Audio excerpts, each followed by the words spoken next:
What's up, everybody? Welcome to another one. Quentin with Wet Dreams Outdoors. So today we got a interesting one. I'm gonna record it on the off chance if this works out and I get to post it. Not actually 100% positive this is gonna work, but regardless, I'm gonna record it just in case it does. So I'm waterfowl hunting right now in Pennsylvania. We are actually getting some severely cold weather that is locking up all of our main water, except for the creeks and streams. So I decided I want to try to build a homemade ice heater.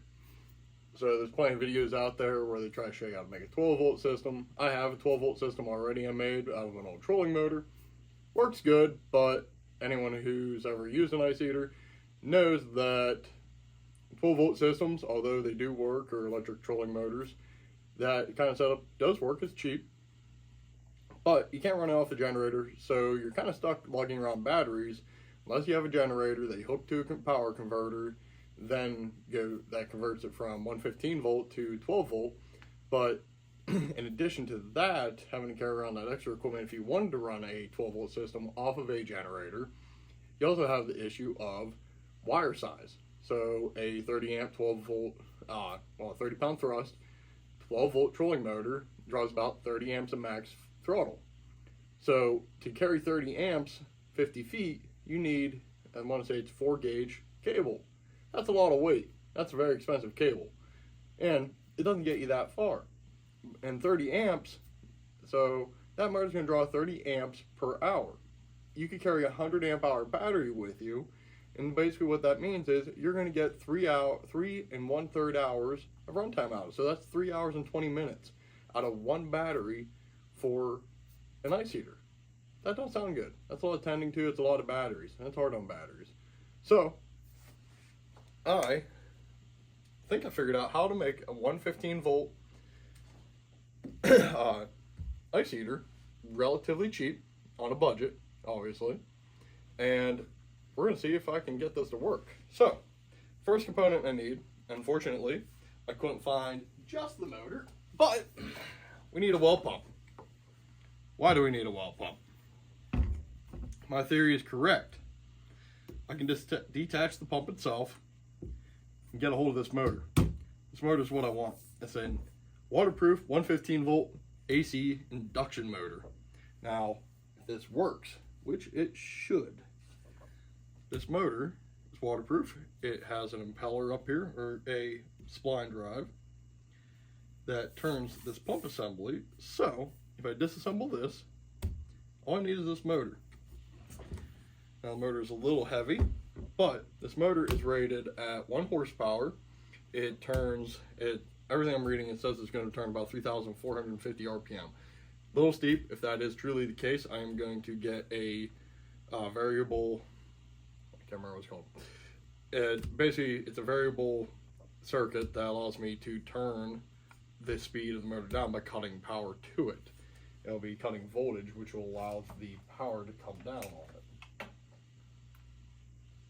So, if that works, then, it'll be perfect. I do have a prop off of a 30-pound trolling motor that I'm going to be installing on this. It's a 3-blade Kapowa. I believe it's going to pair up this motor pretty good. So, looks like I'm going to need a few tools here.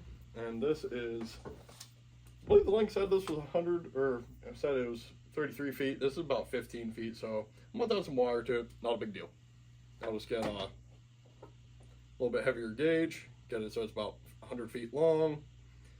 Obviously, the longer you go with any wire, if you're carrying any type of ampage and or voltage, you do have voltage and amperage loss the further you go. So you want to step up your wire gauge. This is probably, it's looking like probably 14 gauge here. If I want to go 50 feet, I think I can get away with 14 gauge. If I want to go farther than 50 feet, I'm going to want to go heavier than 14 gauge. So what I'll likely do is I'll just go to a hardware store, buy myself like a 50, 75 foot extension cord, whatever gauge I need, 12 gauge, 10 gauge, whatever it may be. Obviously the extension cord is going to be probably one of the more pricey sides of this whole project. Then I'll just splice them together, and I'm going to use self-sealing heat tape, or heat shrink, over each wire. Then I'll do one last heat shrink over everything at once, just to try to give it an extra layer of sealant. So, as you see, this doesn't have a plug, which is actually kind of good, because that means it's going to go right into an extension cord extension. See what I did there? Pretty easily. So, we're going to chuck that out of the way. Now, this does run down here. This wire is not tied into the pump assembly at all. It goes straight down into this motor. So, I'm going to need some tools. First up, looks like I'm going to need a Phillips head. Don't need that straight.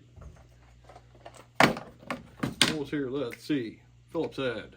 I'm going to do this manually for about 2 seconds. I'm going to get sick of it. I'm going to break out power tools. I know how this is going to work.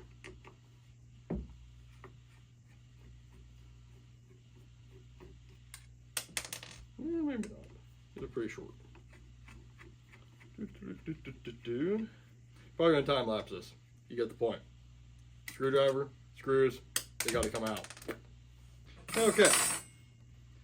So we got some of the screws off. We got down to the point where we can see our motor. Now I'm going to need some wrenches. This is bolted to this.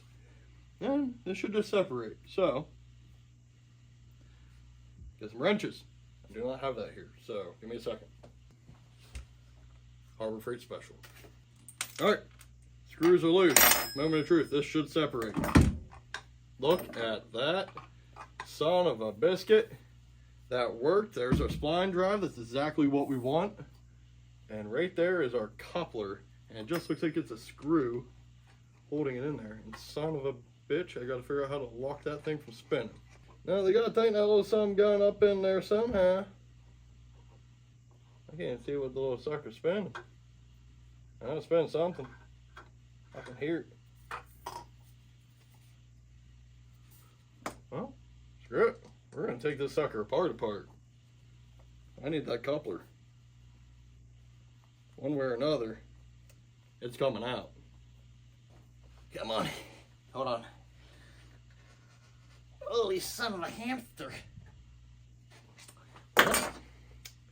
Now I said I was getting out of there one way or another. I think it's going to be option B. It's going to involve an impact. Try again. Yeah, like I said. Oh, man.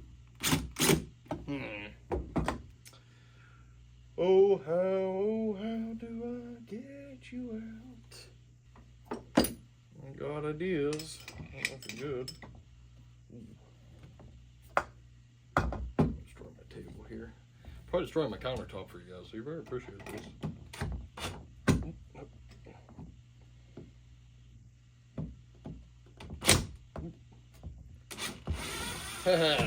Nothing a little bit of a Jimmy Jangle wedge can't fix. Ooh. Hello. How's that work? Lost shims. That's how it works with shims. I don't think I need them. Well, take them. Okay.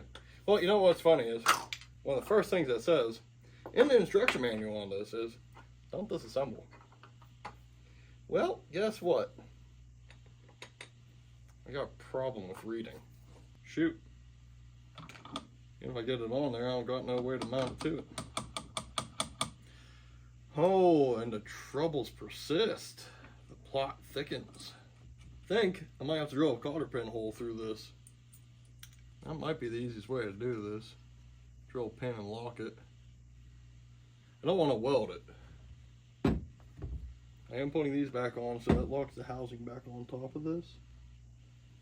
I don't know if it's necessary, but I feel like I probably should.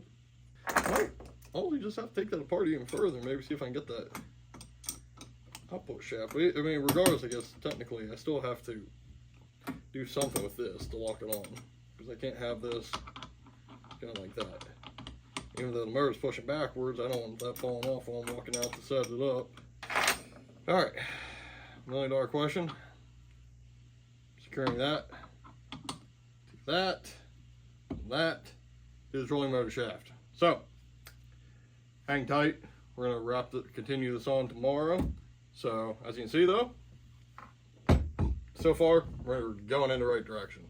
This will sit out of the way of the blade. Ideally, if I can get the blade mounted up here, that would be perfect. This is not threaded. So, we'll have to come back to this. I'm about to do some digging.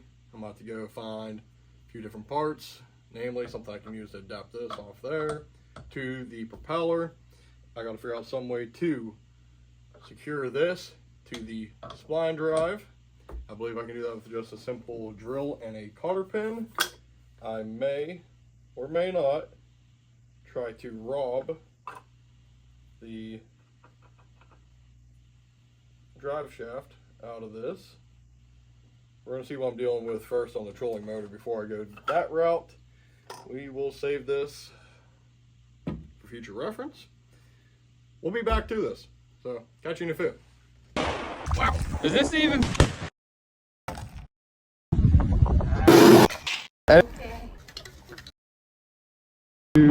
Fat fishy.